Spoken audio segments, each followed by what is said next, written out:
এবার রাশিয়ার তেল কেনায় ভারতের ওপর উচ্চমাত্রার শুল্ক আরোপ করল মার্কিন প্রেসিডেন্ট ডোনাল্ড ট্রাম্প।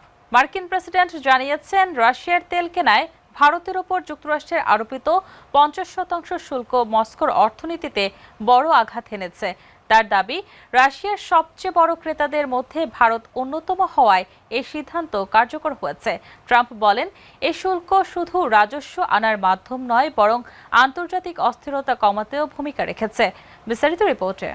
এবার ভারত রাশিয়া বাণিজ্যে গলার কাটা হয়ে দাঁড়ালো মার্কিন প্রেসিডেন্ট ডোনাল্ড ট্রাম্প। রাশিয়ার তেল কেনায় ভারতের ওপর আরোপ করল উচ্চ মাত্রার শুল্ক।